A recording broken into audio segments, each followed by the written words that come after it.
V revni kočici na Pohorju je nekoč z ženo živel star ribič. Blizu njunega domovanja je bilo majhno, samotno jezerce, ki se je imenovalo Črno jezero. Voda jezera je bila kristalno čista in globoka. Ribič je v njej pogosto ribaril. Nekega dne je mož spet ribaril v jezeru in ujel majhno zlato ribico. Ribica ga je prosila: prosim te, ribič, pomagaj mi. Sem ribja kraljica, spusti me nazaj v vodo, prosim te. Ribič je bil dobrosrčen mož, vrgel je ribico nazaj v vodo. Ko pa se je hotel odpraviti domov, je zaslišal prijazen glas iz vode. Hvala ti, dragi ribič, rešil si mi življenje, zelo sem ti hvaležna, dala ti bom karkoli si želiš. Izpolnila bom vse tvoje želje. Ko se je ribič vrnil domov in povedal svoji ženi o zlati ribici, se je zelo razjezila. Kakšen neumnež si! Zakaj nisi rekel, da hočeš veliko polje okoli najine hiše? Imeti hočem polje, polno pšenice. Hočem imeti lasten mlin. Hočem imeti veliko kruha. Vrni se k svoji ribi in izpolni moj ukaz. Ribič se je bal svoje žene, zato se je vrnil k jezeru. Zlata ribica ga je čakala. Kaj lahko storim zate, dragi ribič? Je vprašala. Ribič je povedal za ženine želje. Zlata ribica se je obrnila na levo, obrnila se je na desno in izginila. Na poti domov je ribič zaslišal glas mlina, zagledal je veliko polje, polno zlate pšenice. Bil je presrečen. Od veselja je kar prepeval. Toda bil je zelo presenečen, ko se je vrnil domov in zagledal svojo jezno ženo.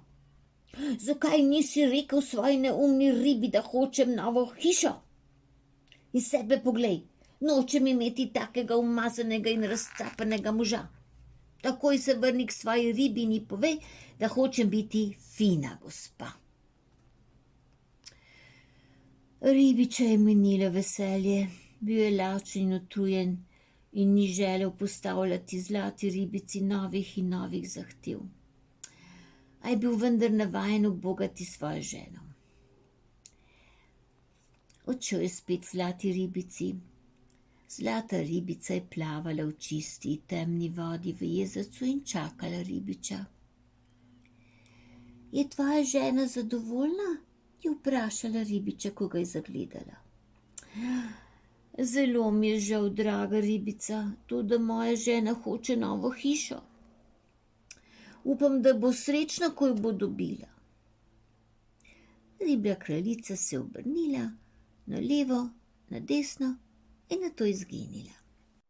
Ko se je ribič vrnil domov, je našel prekrasno novo hišo namesto svoje revne stare kočice.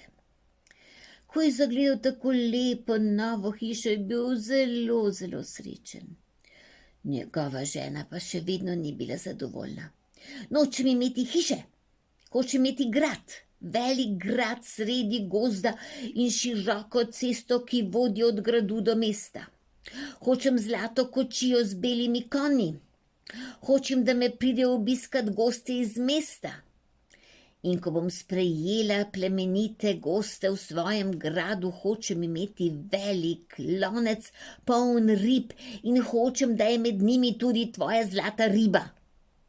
Ti pa si zdaj moj služabnik in moraš ubogati moje ukaze. Ali ne zahtevaš preveč, draga moja žena? Se ne bojiš, da boš kaznovana? Je vprašal ribic svojo ženo. Molči ti, butec, je zavpila njegova žena, naredi to, kar ti ukazuje tvoja gospodarica. Draga zlata ribica, prosim, ne jezi se name, je rekel ribič, ko je prišel do zlate ribice. Zelo sem nesrečen, ker moja žena zahteva več in več. Najprej hotela biti fina gospa, zdaj hoče imeti še grad, široko cesto, hoče kočijo, hoče konje. Spremenila me v svojega služabnika in tebe hoče videti v loncu na svoji mizi. Ne, nikoli, je odgovorila zlata ribica in izginila v globine črnega jezera. Odtlej nihče ni več videl. Ko pa je ribič prišel domov, je našel svojo revno, staro kočico, svojo ubogo staro ženo, ki je kuhala njuno skromno kosilo. Nikjer ni bilo ne polja, ne mlina, ne gradu, ničesar razen zelenih pohorskih gozdov in čistega, tihega jezerca, v katerem lesketajoče, globoke črne vode varujejo podvodno kraljestvo ribje kraljice.